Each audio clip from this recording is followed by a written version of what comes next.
NCTE यानी national council for teacher education की बहुत ही महत्वपूर्ण 50वीं जनरल बॉडी मीटिंग हुई थी लास्ट मंथ, और उसके मिनट्स यानी क्या एजेंडा थे और उन पर क्या विचार विमर्श हुआ वो जारी कर दिए गए हैं कुछ देर पहले। आइए हम यहाँ देख लेते हैं क्या महत्वपूर्ण निर्णय लिए गए हैं, फिर आगे डिटेल में देखेंगे हम। जो टेट सर्टिफिकेट होता है, अध्यापक पात्रता परीक्षा, विभिन्न राज्य और सेंट्रल गवर्नमेंट टेट एग्ज़ाम लेते हैं तो उसकी वैधता आजीवन करने का जो प्रस्ताव है वो पास किया गया है। पहले 7 वर्ष थी सेंट्रल लेवल पर और स्टेटों में अलग अलग थी, 3 और 5 वर्ष के हिसाब से, उसको भी लाइफ टाइम करने का जो प्रस्ताव है एजेंडा है पास किया गया है। और जो पहले जारी हो चुके हैं सर्टिफिकेट अध्यापक पात्रता से संबंधित, उन पर क्या निर्णय लिया जाएगा ये कानूनी विचार विमर्श के बाद ही हम जान पाएंगे। इसके बाद है बीएड एमएड कोर्स को भी टेट परीक्षा एवं स्कूल टीचर हेतु मानने पर विचार, और आंगनवाड़ी कार्यकर्ताओं की योग्यता जिसमें काफ़ी क्लियरिटी की कमी थी उसके ऊपर भी गाइडलाइंस बनाने का निर्णय हुआ है। आइए देख लेते हैं, ये पूरे मिनट्स ये रहे। यहाँ पर हम देखेंगे कि क्या एजेंडा है और क्या निर्णय लिया है एनसीटीई ने। पहले तो हम जान लें NCT national council for teacher education, जो टीचर एजुकेशन से रिलेटेड जो भी स्टैंडर्ड्स हैं नॉर्म्स हैं उनका काम एनसीटीई देखती है हमारे पूरे देश में। तो ये 50वीं जनरल बॉडी मीटिंग हुई 29 सितंबर 2020 को, उसके मिनट्स अब जारी किए गए हैं। या विभिन्न एजेंडा आइटम्स देख सकते हैं, एजेंडा नंबर 1, एजेंडा नंबर 2 और नंबर 3, 4, ये 7th पर देखिए बहुत ही महत्वपूर्ण है।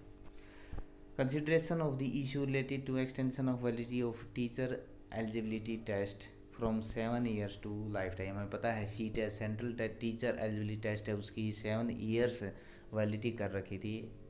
और जो विभिन्न स्टेट्स हैं उन्होंने थोड़ा अलग है, जैसे किसी का 5 साल है और कहीं 3 साल है। यहाँ इसको ईयर्स की बजाय लाइफ टाइम करने पर विचार हुआ है और इसको अप्रूव कर दिया गया है। यहाँ देखिए, Council considered the agenda item and approved the validity of TET certificate changing from 7 years to lifetime। यानी बहुत ही बड़ा निर्णय लिया गया है, क्योंकि जैसे हमने एक बार टेट कर लिया, हो सकता है नेक्स्ट टाइम जॉब निकले उसमें हमारी जॉब न लगे तो फिर हमें दोबारा टेट करना पड़ता था। और इसमें एक बात ये भी कि कंपटीशन भी बढ़ेगा, क्योंकि लाइफ टाइम करने के बाद सभी एलिजिबल ही रहेंगे और उसमें अप्लाई कर सकते हैं जब तक उनकी एज या और वो क्राइटेरिया पूरा करते हैं। तो इसमें कंपटीशन भी बढ़ेगा और फ़ायदा भी है, यानी दोनों तरह की बातें हैं। तो यहाँ आप देख सकते हैं अप्रूव कर दिया गया है 7 years टू लाइफ टाइम।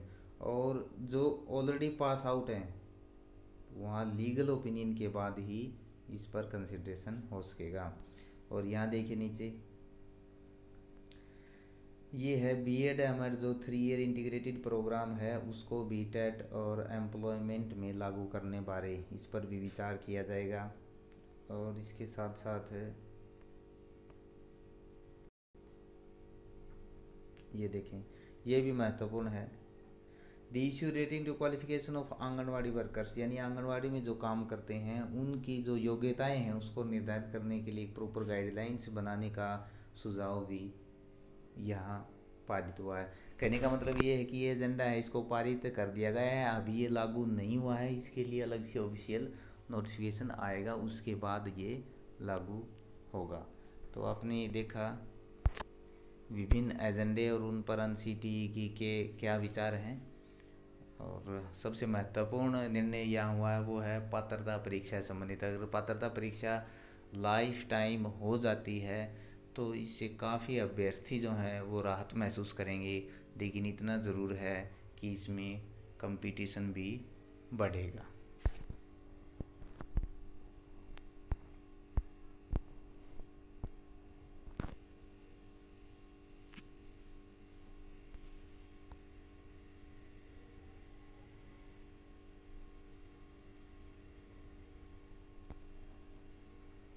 अगर आप खुद देखना चाहें तो ये वेबसाइट है एनसीटी की, तो यहाँ आप देख सकते हैं मिनट्स और 5th meeting of general body of NCT held on 29 September 2020।